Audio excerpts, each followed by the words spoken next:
কড়া করে এক কাপ। আরে তুই এখানে বসে গুনগুন করে গান করছো আবার? ব্যাপার কি গো নরাদা? ভাগ্যের চাকা উল্টে গেছে গো, তাই আজকের আমি আর চা বানাবো নে।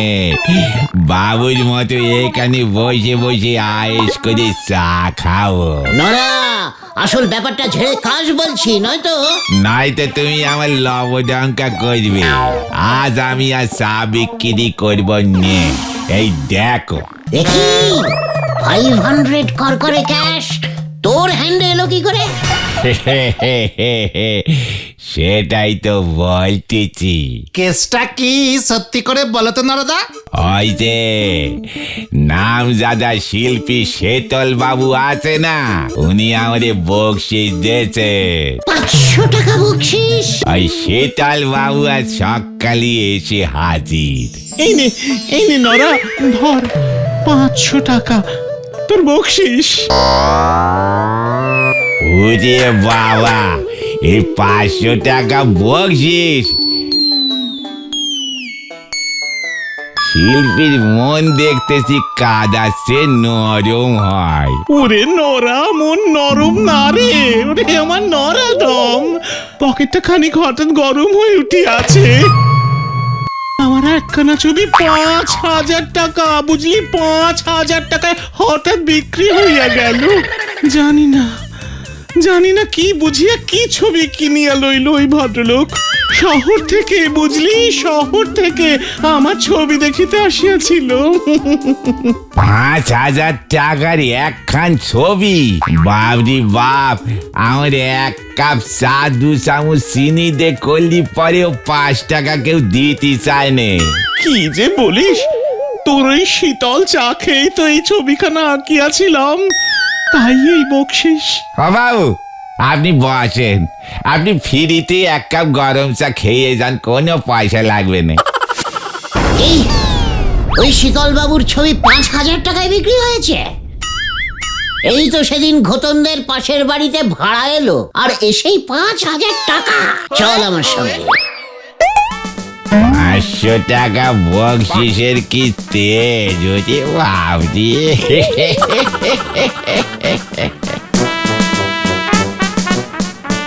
এই হলো সেই বিখ্যাত ছবি গুলটে বাবু। 5,000 টাকা, 5,000 টাকা দিয়ে বিক্রি হলো। এই দেখুন আমার সই, সীসা মানে শীতল শাসমল। তা সীসা মশাই, এই ছবিটার মধ্যে যে কোনো ছবি দেখিতে পাইতেছি না। পুরোটাই কমলা রং দিয়ে লেপে দিয়ে কালো রঙের গোল এঁকে দিয়েছেন। ইহা বড় গভীর ছবি, সকলে বোঝে না। খুব কঠিন মানে, তাই না শীতল বাবু? খুব খুব ছবি যত কঠিন হবে, যত লোক কম বুঝবে, তত তো দাম চড়বে। ভেরি ইন্টারেস্টিং ফুল কথা। তা এই ছবিটার মানে যদি আপনি একটু বুঝিয়ে দেন দেখি সীসা বাবু। বুঝাচ্ছি, পৃথিবীটা জ্বলছে জ্বলছে, দাও দাও করে জ্বলছে। এই মেরেছে। কোথায় কোথায়? জল জল! এই যে এই পুরোটা পৃথিবী, এই কমলা রং হলো আগুন। আর ওই কালো গোলটা? ওটা সূর্য। কি? সূর্য কালো রঙের? ওখানেই তো মহান শিল্পীর কামাল। কামাল, সূর্য তাপ ছড়াইতে ছড়াইতে নিজে পুড়িয়া কালো পোড়া ঝলসানো রুটি হইয়া গিয়াছে। সূর্য রুটি হয়ে গেছে? শিল্পীর মন তো গুলটে বাবু, যা ইচ্ছে তাই ভাবতে পারা যায়। ও তাই বুঝি? হ্যাঁ, বড়ই নরম। বুঝেছি। এবার আমাকেও আমার পকেট করিতে হইবে গরম। চল রে বলদের দল, চল। আচ্ছা গুলটে মামা, ছবি আঁকছে ওই শীতল বাবু, তোমার পকেট গরম হবে কেমন করে? যেভাবে ওই সীসা মানে শীতল বাবুর পকেট ভর্তি হয়েছে। সে তো ছবি আঁকে, তুমিও কি ছবি আঁকতে পারো নাকি গুলটে মামা? ওরে, মন যাদের নরম হয় তারাই ছবি আঁকতে পারে। তোদের লিডারকে তোরা এখনো চিনলি না রে। মানেটা কি? মানে ইজ ভেরি ইজিক্যালি সোজা। আমিও ছবি আঁকবো বুঝলি, ভেরি কঠিন কঠিন ছবি। ছবি যত কঠিন দাম তত বেশি। শুনলি না শীতল বাবু কি বললো? তা বলে তুমি ছবি আঁকবে? আমাকে চ্যালেঞ্জিং করবি না ভেন্ডি, দেখবি আমি পারি কিনা ছবি আঁকতে, দেখবি? হ্যাঁ দেখবো। পাঁচু, ভেন্ডি আমাকে চ্যালেঞ্জিং দিল কিন্তু। তুমিও দেখিয়ে দাও গুলটে মামা। ঠিক আছে চল তাহলে ঠেকে, আজকেই দেখিতে পাইবি তোদের গুলটে মামা কত বড় শিল্পী।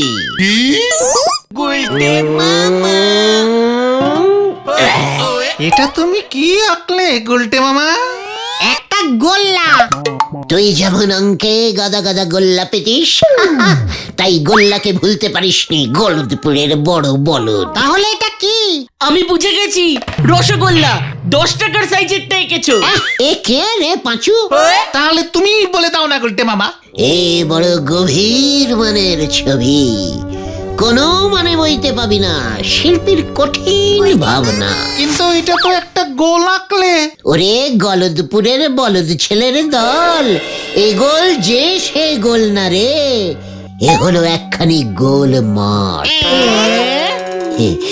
সেই মাঠ ভর্তি ছিল কচি কচি ঘাসে। ঘাস?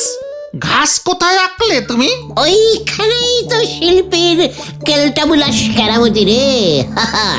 মাঠে ঘাস নাই তাই আঁকি নাই, সব ঘাস একটু আগে গরুতে খাইয়া চলিয়া গিয়াছে। পরিয়ার হইয়া আছে শুধু মাঠ, ধুধু মাঠ, কি করুন মাঠ, ঘাস নাই ঘাস নাই, সব গরুতে খাইয়া ফেলাইল, একই কাণ্ড ঘটিল। থাক থাক গুলটে মামা, বুঝেছি বুঝেছি। শিল্পীর নরম মন তো সহ্য হয় না কিছু। বুঝলাম। মাথা নিচু করে এবার যে যার বাড়িতে চলে যা। বিকেল ঠিক 4টের সময় নরার চায়ের দোকানে হাজির হবি। নরাকেও এবার জবাব দেওয়ার সময় এসেছে। বলে কিনা ওকে আমি চা তৈরি করে খাওয়াবো। এই শিল্পী গুলটে গুহর নরম মন পেয়ে যা ইচ্ছে তাই বলবে, আর তোরা সহ্য করবি। একদম না গুলটে মামা।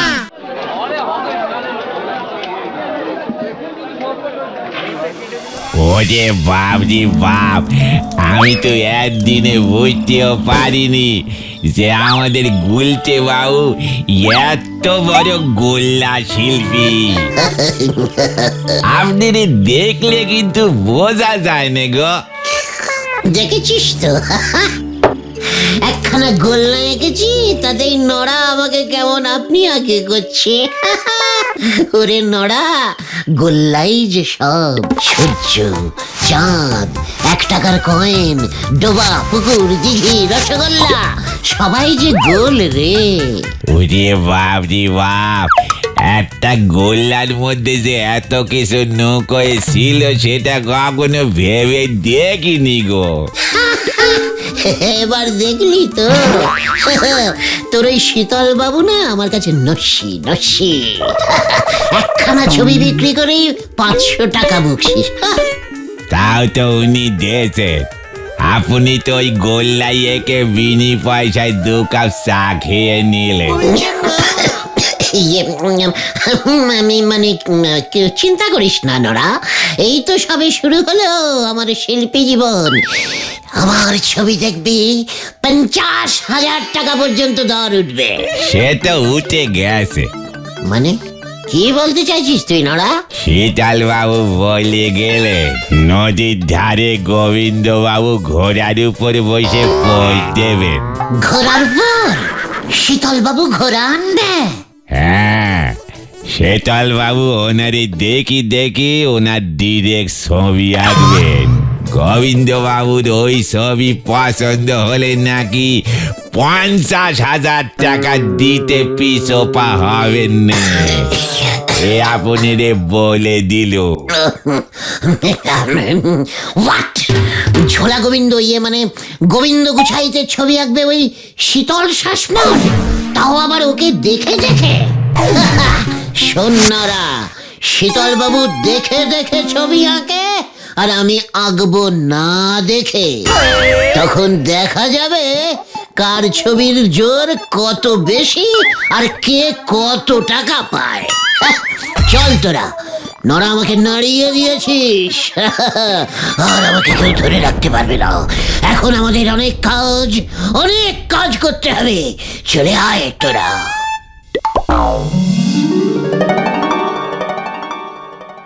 হ্যাঁ, বলছি মানে কথা, আমার ছবি যেন পুরো আমার মতোই দেখতে হয়।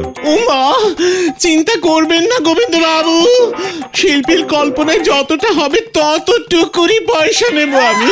আচ্ছা, বলছি যে ঘোড়া কই? আমি যে ঘোড়ায় চেপে বসবো বলেছিলাম, মানে কথা আমার বহুদিনের শখ। ঘোড়া ঘোড়া ওই তো ঘোড়া চলে এসেছে। হ্যাঁ, মানে কথা ওটা তো কুকুর। হ্যাঁ, আমার সঙ্গে মস্করা করছেন নাকি আপনি? কুকুরটাকে ঘোড়া দেখছেন? ওমা, মস্করা কেন করবো গোবিন্দ বাবু? শিল্পীর চোখ তো, বোঝার চেষ্টা করুন, চিন্তা করবেন না। আপনাকে আজকে আমি ওই ঘোড়ার উপরে বসিয়েই ছাড়বো। খতন, নে বলটা ছোড়। ছুটছি কালু, ছু ছু।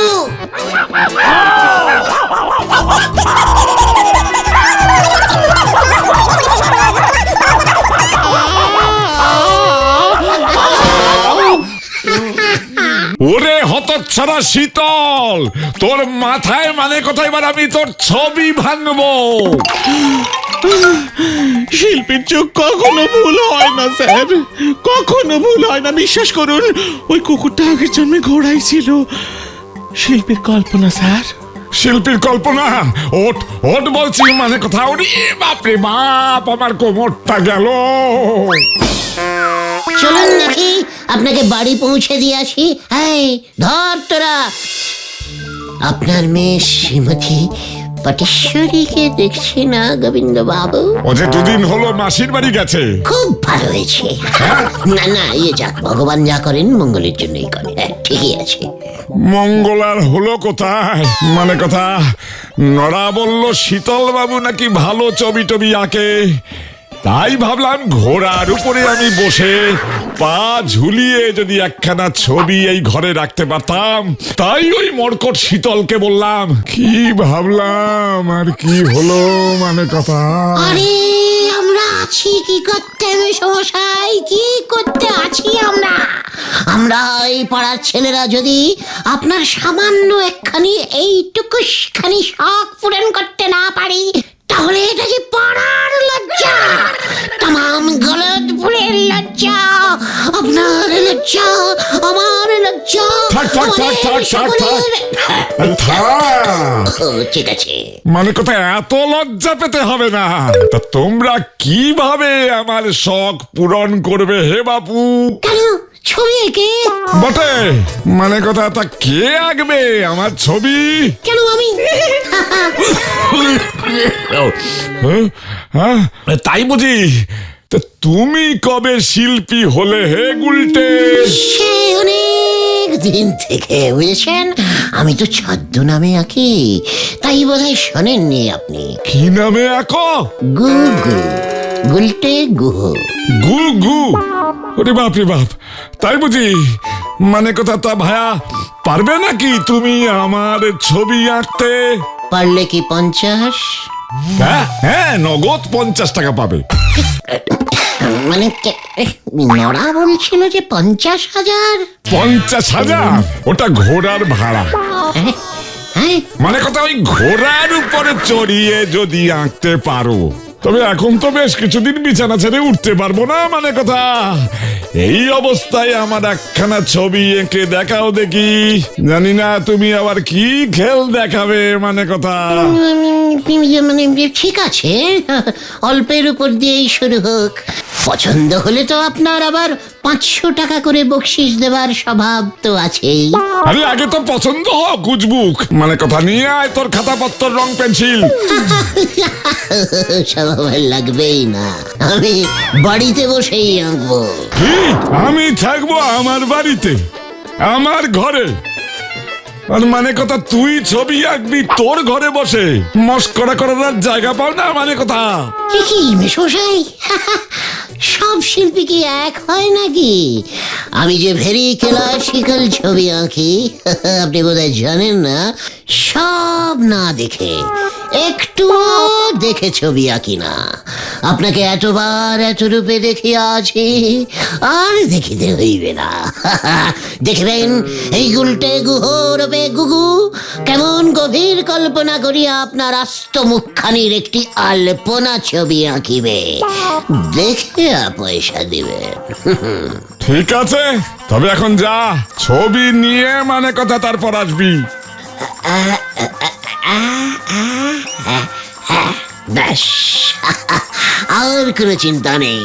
কল্পনায় মুখমণ্ডলের ছবি উঠিয়া গেল, ব্যাস আর কোনো চিন্তা নেই। আমি এখন আসি মেশমশাই, টাটা। বাপরে বাপ,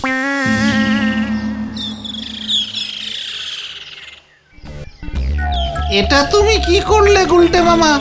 তুমি গোবিন্দ বাবুর ছবি হুবহু আঁকবে কেমন করে? কিছু না ভেবেই দুম করে নিজেই যে এবার চ্যালেঞ্জিং করে বসলে। তখন না হয় গোল্লা এঁকেছিলে, এখন কি আঁকবে? রে, তোদের লিডার এই স্বয়ং গুলটে গুহকে অত কাঁচা খেলোয়াড় ভাবিসনি। ভেন্ডি, তোর একখানা ক্যামেরা ছিল না? ওটা আমার না, বাবার। বাবার এক মক্কেল বাবাকে ফিস দিতে না পেরে ওর ক্যামেরাটা দিয়ে দিয়েছিল। ক্যামেরার হিস্টোরি আমি শুনতে চাইনি। আজ রাতে ক্যামেরার রিল ভরে আমাকে দিয়ে যাবি। রিল ভরাই আছে, কিন্তু তুমি ক্যামেরা দিয়ে কি করবে গুলটে মামা? গোবিন্দ বাবুর মুখমণ্ডলের ছবি তুলবো। তারপর সেই ছবির উপর আমি ডিজাইন করে গোবিন্দ বাবুকে উপহার দেব। ক্যামেরাটা নিয়ে আজ রাতে পাঁচুদের ঠেকে হাজির হবি, তারপর বাকি খেল আমার।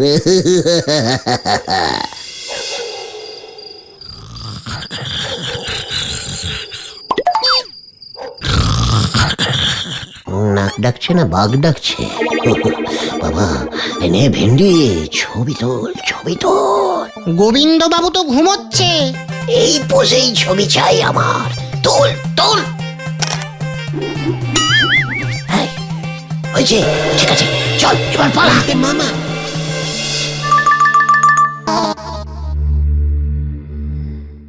গোবিন্দ বাবু, মেশমশাই, এই যে আমরা এসে গেছি। মানে কথা এতদিনের সময় হলো বুঝি? কোথায় কোথায় আমার ছবি, কোথায় হে? আপনার ছবি বলে কথা, এত লাইটলি ভাবে দেখানো যায় নাকি? মানে কথা ডিপলি ভাবে কিভাবে দেখাবে তাহলে? আজ বৈকালিক বেলায় স্কুলের মাঠে আপনার ওই বিখ্যাত ছবিটির উদ্বোধন হইবে। ইতিমধ্যে পাঁচু ভেন্ডিরা সবাই পাড়ায় প্রচার শুরু করিয়া দিয়াছে। ছবির উদ্বোধন? মানে কথা তা কে করবে শুনি? মানে স্যার, আপনি। আপনার ছবির উদ্বোধন মহামান্য আপনি করিবেন।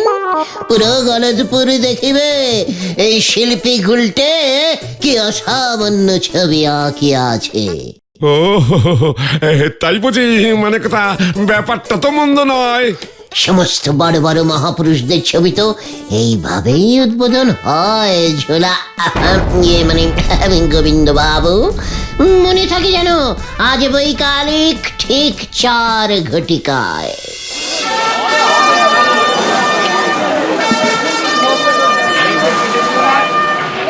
সবাই শান্ত হয়ে দাঁড়ান, উত্তেজিত হইবেন না। পৃথিবীর ইতিহাসে এই প্রথমবার নিজের ছবি নিজেই উদ্বোধন করিতে চলিয়াছেন আমাদের পাড়ার বিখ্যাত লোক শ্রীযুক্ত ঝোলা, মানে গোবিন্দ গুছাইত মশাই। হাততালি। ছবিটাকে এঁকেছে সেটা বলবি তো যুবক? হ্যাঁ হ্যাঁ, এই অসামান্য ছবিখানি আঁকিয়াছেন মহামান্য শিল্পী গুগু, মানে গুলটে গুহ। হাততালি দিন সবাই। এবার তাহলে মানে কথা উদ্বোধনটা করেই দিই, হ্যাঁ? আমার যে আর তর সইছে না রে। শুভস্য শীঘ্রমস্য। অবশ্য অবশ্য এ, এ, এ,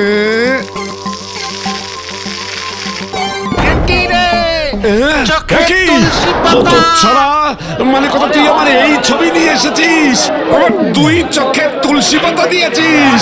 ভেরি আর্টিস্টিক্যালি ছবি এঁকেছি তো আমি, একেবারে আপনার স্বর্গযাত্রার ছবি, ইয়ে মানে ভবিষ্যতের ছবি, সবই শিল্পীর কল্পনা। সত্যি না কল্পনা। আপনি তো বললেন এখন শুয়ে শুয়েই ছবি আঁকাবেন, ভাবলুম যদি শুয়ে শুয়েই আপনাকে ওপরে। তাই বুঝি? তবেই এই যে আপনারাও কেউ ওকে ছাড়বেন না বলে দিলাম। এত বড় সাহস, মানে কথা আমার চোখে তুলসী পাতা দেয়। পাঁচু পালা। ধর ধর ওইটাকে ধর, মানে কথা দাঁড়া তুই, এই ছবি তোর মাথায় ভাঙবো আমি, মানে কথা। মরেছে।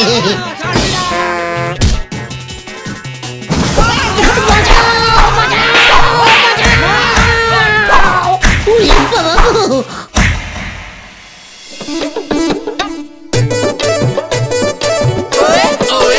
তুমি শেষ পর্যন্ত গোবিন্দ বাবুর চোখে তুলসী পাতা দিতে গেলে কেন গুলটে মামা?